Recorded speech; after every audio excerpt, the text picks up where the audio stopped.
नंदुरबार पालिकेच्या उपनगराध्यक्षपदी शिवसेनेचे प्रथमेश चौधरी यांची निवड जेसीबीच्या सहाय्याने करण्यात आली. पुष्पवृष्टीने स्वागत. उपनगराध्यक्ष निवडीसाठी विशेष सभेचे आयोजन. सभेत संपूर्ण 41 नगरसेवक उपस्थित होते. हात उंचावून केले मतदान. MIM मात्र तटस्थ. नंदुरबार येथील नगरपालिकेच्या उपनगराध्यक्षपदी प्रथमेश चौधरी यांची निवड झाली. त्यांना 30 मते तर विरोधी उमेदवाराला 8 मते मिळाली. त्यांची हात उंचावून बहुमताने निवड करण्यात आली. नंदुरबार येथील नगरपालिकेच्या उपनगराध्यक्ष निवडीसाठी पालिका सभागृहात नगराध्यक्ष रत्ना रघुवंशी यांच्या अध्यक्षतेखाली विशेष सभा घेण्यात आली. पीठासन अधिकारी म्हणून नगराध्यक्ष रत्ना रघुवंशी या होत्या.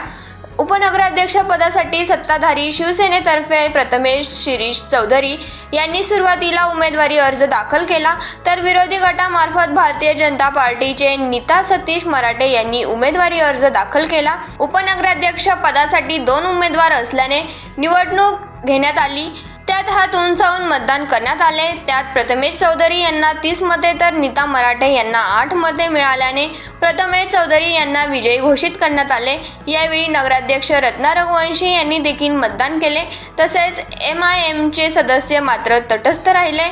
उपनगराध्यक्षपदी प्रथमेश चौधरी यांची निवड झाल्यानंतर नगराध्यक्ष रत्ना रघुवंशी यांच्या हस्ते पुष्पगुच्छ देऊन सत्कार करण्यात आला. 3 वर्षानंतर प्रथमच पालिकेची सर्वसाधारण सभा नवीन इमारतीच्या नवीन सभागृहात घेण्यात आली. निवड प्रक्रियेसाठी मुख्याधिकारी राहुल वाघ यांनी तसेच अधिकारी व कर्मचाऱ्यांनी सहकार्य केले. यावेळी आमदार चंद्रकांत रघुवंशी, माजी आमदार शिरीष चौधरी, डॉक्टर रवींद्र चौधरी यांच्यासह विविध मान्यवरांनी स्वागत केले. उपनगराध्यक्ष निवडीनंतर ढोल ताशे DJ वाजवीत पालिका इमारतीपासून घरापर्यंत मिरवणूक काढण्यात आली. ठिकठिकाणी प्रथमेश चौधरी यांचे स्वागत करण्यात आले. तसेच त्यांच्यावर पुष्पवृष्टी करण्यात आली. 29 मते प्राप्त झाली आहेत व सौ मराठे नीता सतीश यांना 8 मते प्राप्त झाली आहेत. तुलनात्मक दृष्ट्या श्री चौधरी प्रथमेश शिरीष यांना 30 मते मिळाल्यामुळे श्री चौधरी प्रथमेश शिरीष हे नंदुरबार नगर परिषदेच्या उपाध्यक्षपदी निवडून आले.